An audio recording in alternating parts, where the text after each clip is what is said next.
Hello बच्चों।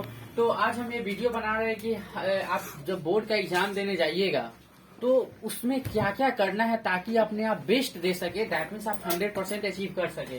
पहला कीजिएगा कि अपने सारे इंस्ट्रूमेंट आप अपने पास रखिएगा और ले जाइए। जैसे आपका कलम हो गया, यानी पेन हो गया, पेंसिल हो गया, ये ले जाना बहुत मोस्ट नेसेसरी होता है। स्केल ले लीजिएगा। अब ये सब का यूज कैसे कीजिएगा, जब आप एग्जाम में जाइएगा तो आपका मेन मकसद होना चाहिए कि यू आर वहां पे आप एक टीचर है और आपको ये समझना है कि जो एग्जाम आपका कॉपी चेक करेंगे वो एक स्टूडेंट है। और जो कॉपी आप प्रेजेंट कीजिएगा एज ए टीचर प्रेजेंट कीजिएगा। हर एक बात को समझा कर लिखिएगा, अपने लैंग्वेज में लिखिएगा, जिससे जो आपके टीचर कॉपी चेक करे उनको ये लगना चाहिए कि हाँ कॉपी कुछ लिखा हुआ है। और लिखने का तरीका क्या होगा वो जस्ट अभी हम बता रहे हैं। फर्स्ट ऑफ ऑल, जब आपको दो मिलेगा, क्वेश्चन शीट मिलेगा, एक आंसर शीट मिलेगा। तो क्वेश्चन शीट पे क्वेश्चन रहेगा, आंसर शीट पे पहले आपको ऊपर लिख देना है आंसर। क्या लिख देना है? आंसर लिख देना है। ओके। जब आप आंसर लिखने जाइएगा तो उसमें जब आपको कॉपी मिलेगा आंसर शीट, तो उसमें रोल नंबर भरना होगा। वो तो आप अच्छे से फिलअप कर लीजिएगा।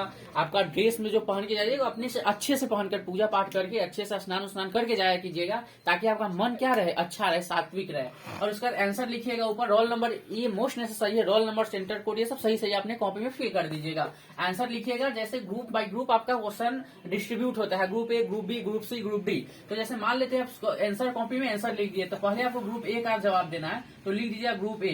इधर दोनों तरफ थोड़ा थोड़ा, इधर आपको चौथाई छोड़ लीजिए, इधर थोड़ा सा लाइनिंग छोड़ दीजिए। जैसे ग्रुप ए क्वेश्चन नंबर 1 लिखना है तो क्वेश्चन नंबर 1 लिख दीजिएगा।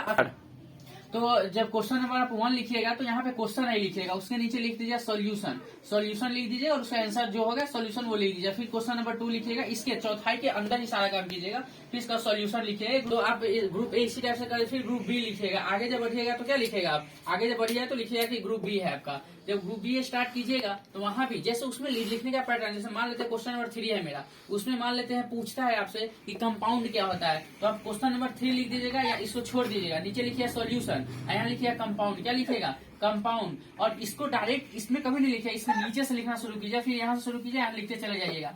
तो जैसे कंपाउंड पूछा तो कंपाउंड लिखिए, इसके बारे में सारा आप डिटेल्स करिए, लिख लीजिए। अब एक बात और आपको हम बोले थे पेंसिल लेकर जाना है। पेंसिल का क्या यूज है बता रहे हैं। स्केल नीचे रखिएगा पेंसिल, और इसको जब आंसर समाप्त हो तो ऐसे कर दीजिएगा। हर एक क्वेश्चन में ऐसे करिएगा जिससे एग्जामिनर आपको कॉपी चेक करने में उसको अच्छा से बने और अच्छा से मार्किंग करे। अब दूसरा पैटर्न ये होता है कि मार्किंग इतना ज्यादा एग्जामिनर के पास टाइम नहीं रहता है जो सारा आपका पढ़ सके, तो उसमें की पॉइंट होता है। जैसे कंपाउंड का है जो की पॉइंट होगा, उस की पॉइंट को पूरा लिखिए, लेकिन की पॉइंट को पेंसिल से अंडरलाइन कर दीजिए। क्या कीजिए? पेंसिल से अंडरलाइन कर दीजिए। जैसे कंपाउंड इसमें कहीं आएगा इंपॉर्टेंट है तो उसको अंडरलाइन कर दीजिए। मतलब जो की पॉइंट है उसको अंडरलाइन कर दीजिए, ताकि जब एग्जामिनर आपका कॉपी चेक करे तो जो आपका अंडरलाइन पार्ट है उसको चेक करे और पूरा मार्क्स बैठाते चले जाए। ये बेस्ट होता है कॉपी लिखने का तरीका होता है। और अच्छे से कॉपी, एक भी क्वेश्चन छोड़िएगा नहीं। हाँ, अब कोई क्वेश्चन आपको नहीं आ रहा है उसको भी नहीं छोड़िएगा। उसके लिए क्या कीजिएगा कि क्वेश्चन नंबर दे दीजिएगा और उसके बारे में कुछ भी आए क्वेश्चन को भी उतार दीजिए, कुछ भी आए लेकिन लिख दीजिएगा। एग्जामिनर कुछ भी होगा तो 1 से 2 नंबर जरूर उस पर दे देगा। तो खुद सोचिए, जब 1 से 2 नंबर उस पर मिल रहा है 9 आते हुए भी, तो कुछ तो परसेंटेज आपका क्या होगा, इंप्रूव होगा। इस कारण कोई भी क्वेश्चन नहीं छोड़िएगा। हर एक क्वेश्चन को ग्रुप बाय ग्रुप लिखिएगा और अपना बेस्ट दीजिएगा। जो ना आए उसको भी लिखिएगा। और कम समय में अपने कॉपी को सबमिट करने का बेस्ट तरीका यही होता है, 2D पॉइंट आंसर लिखा कीजिए।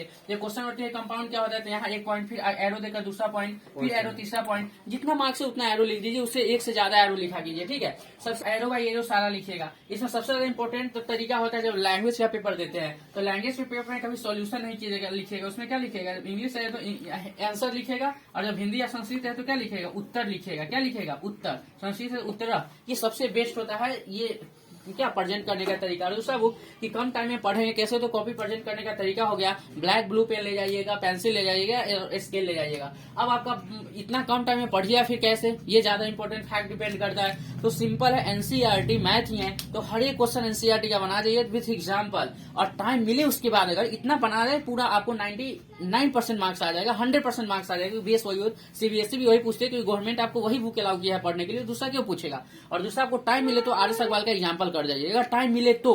सेम साइंस में भी आप अच्छा खासा एक नोट्स बनाए होइएगा जो सिर्फ किस पे डिपेंड होगा, एनसीईआरटी पे डिपेंड होगा, तो उसको अच्छे से कर लीजिएगा और वो पूरा वही लिख कर चले आइएगा, पूरा साइंस वही हो जाएगा। सोशल में वही सिर्फ एनसीईआरटी रीडिंग डालिएगा और कुछ नहीं कीजिएगा। एक बार अच्छे से रीडिंग डाल लीजिएगा, स्टोरी याद रखिएगा और अपने लैंग्वेज में जो आपको अंडरस्टैंडिंग है उसको लिखिएगा, और जो की पॉइंट है उसको क्या करते चले जाइए, अंडरलाइन करते चले जाइए। सेम हिंदी लैंग्वेज में सेम कीजिएगा। इंग्लिश में भी सेम कीजिएगा। अब यहाँ पे एक कंसेप्ट आता है मैथ में हम क्या करें, तो मैथ में याद है कि जब कोई आंसर आता है ना उसको एक डब्बा में बंद कर दिया जाता है आंसर को, या जब कोई फार्मूला यूज कर रहे हैं जैसे a square plus b square use कर रहे हैं ना, तो उसको एक डब्बा में बंद कर दिया कीजिए कि हाँ इसका फॉर्मूला क्या होता है, तो होता है ए प्लस बी का होल स्क्वायर माइनस 2ab। तो इसको एक डब्बा में बंद किया कीजिए, ठीक है, हर एक फार्मूला को एक डब्बा में बंद किया कीजिए, सॉल्यूशन को डब्बा में बंद किया कीजिए। इससे बेस्ट आपका कॉपी लगता है, डब्बा का यूज किया कीजिए, ब्लैक ब्लू पेन और पेंसिल का यूज किया कीजिए अंडरलाइन करने के लिए, है। तो मतलब यही सब हमको जो बताना था बेस्ट प्रेजेंटेशन कॉपी का यही, और आगे का वीडियो जो भी होगा जो आप लोग का यूज का होगा हम धीरे धीरे डालते जाएंगे, उतना टाइम मिल नहीं पाता, जो टाइम होता है उसके अकॉर्डिंग हम क्या करते हैं अपना वीडियो डालते रहते हैं। तो आप लोग बताइएगा अगर आगे जो टॉपिक पे चाहिए हम वही बताइए। Okay, thanks for watching.